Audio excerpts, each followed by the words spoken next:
Voices in the vents. I didn't move in for the view, the neighborhood, or even the charm. I moved in because it was the only apartment I could afford. I was broke, like checking your bank balance every hour. Broke. My job at a graphic design firm barely paid enough for rent and food. So when I found that one-bedroom apartment on the edge of the city, cheap, furnished, and available immediately, I took it without asking too many questions. The building was old, red brick with ivy crawling up the side, the kind of place that had character or history, depending on how you looked at it. At first, I didn't mind the creaks in the floors or the faint smell of dust. It was quiet, almost too quiet for a city apartment, but I told myself that was a good thing. Peaceful. But peaceful can quickly become unsettling when you're the only one awake at 3:17 a.m. and you hear a voice. It started one night while I was watching a crime documentary on the couch. I had just muted the TV during a commercial break when I heard it. A voice. Very faint, distant, but definitely there. Did you lock the door? I froze. The voice was deep. Male. It wasn't from the TV. I had muted it, and it didn't sound like it was coming from another apartment. It sounded like it was coming from the vent. I looked at the old rectangular vent above my couch. Dust clung to its edges like spiderwebs. The building had central heating, but I'd never thought much about the vents until that moment. I unmuted the TV and turned the volume up. Probably just the neighbors. Thin walls. Old building. No big deal. That's what I told myself. But then it happened again the next night. This time I was in bed. The room was dark, except for the soft blue glow of my phone charging on the nightstand. I had just closed my eyes when I heard it again, this time clearer. He's watching you sleep. I sat up instantly. My heart hammered in my chest. I turned on the bedside lamp and looked around. Nothing. I got up and checked the hallway. The front door, the windows, locked. I even peeked outside. Empty street. No cars. No one around. Then I heard it again. This time, whispering. Emily, that's my name. Now, I was truly scared.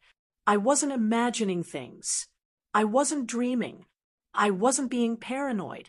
Someone or something was speaking through the vents. I did what any 20-something who didn't know how to handle supernatural nonsense would do. I Googled it. Voices in Vent's old apartment. The internet gave me everything from mold hallucinations to haunted building Reddit threads. Not helpful. So the next day, I asked the landlord, casually, if the building had some kind of old intercom system. He laughed. Had one. Years ago. Disconnected when they renovated. Ripped all the wiring out. Why? Just heard something weird. Might have been nothing. Probably rats. He shrugged. Old buildings always got rats. I didn't believe that.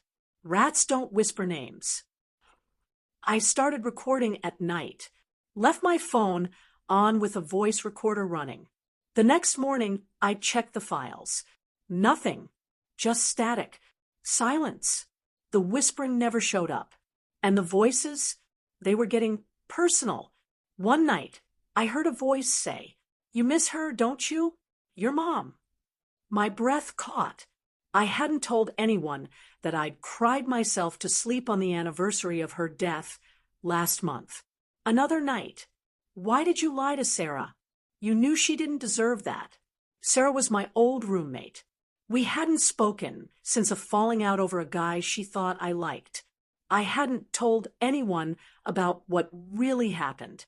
How did the voices know?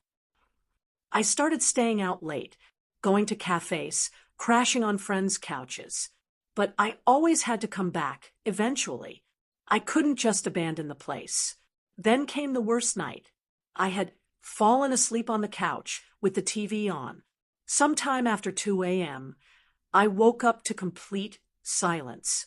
The power had gone out. No lights. No hum from the fridge. Just pitch black darkness. And then the whispering started. Not just one voice. Dozens. All around me. Through the walls. Through the vents. Some laughed. Some cried. Some just repeated my name. Emily, Emily, Emily. I curled into a ball and covered my ears, but it didn't stop. It was like they were inside my head now. Then a voice spoke right next to my ear. A breath I could feel on my skin. You let us in when you moved in. That was it. I ran. I didn't pack. I didn't turn off the lights.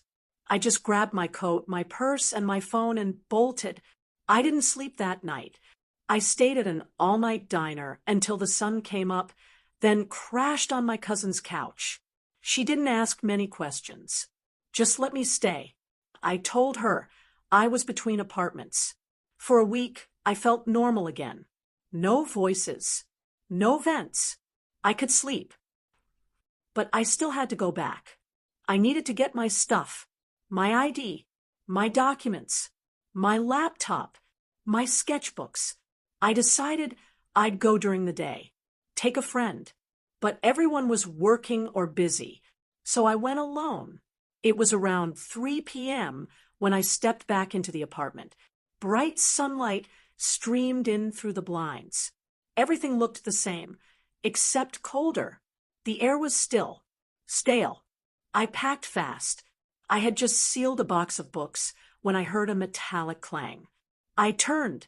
The vent cover in the hallway had fallen off and landed on the floor. The opening yawned black and empty. I stepped closer. Inside the vent, something moved. Not fast, not aggressive. Slow, like fingers dragging along metal. Then a voice boomed, not whispered, boomed from inside. Don't leave us again.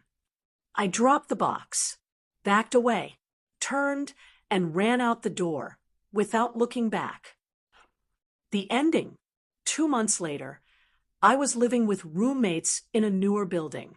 No vents, just radiators. Life started to feel normal. I told myself I imagined it all. Maybe it was stress, lack of sleep, a breakdown. Then I got a voicemail from an unknown number. I played it. It was the landlord from the old apartment. Hey, Emily, sorry to call, but weird thing happened. The new girl who took your unit, she disappeared. Like, door was locked from the inside. No sign of her. Police were here. Nothing adds up. I paused the message, my skin cold. I hit play again. I thought maybe you'd heard anything. Only weird thing is, her phone kept recording. Cops found a recording. Want to guess what was on it? Then his voice went quiet. A few seconds of static. Then he whispered, your name. The message ended. I changed my number the next day. Moved again. Never looked back. But some nights when everything is silent, when I'm in bed with no TV, no fan, no hum, I swear I still hear something. A breath. A whisper. Emily, and I know the vents are still waiting.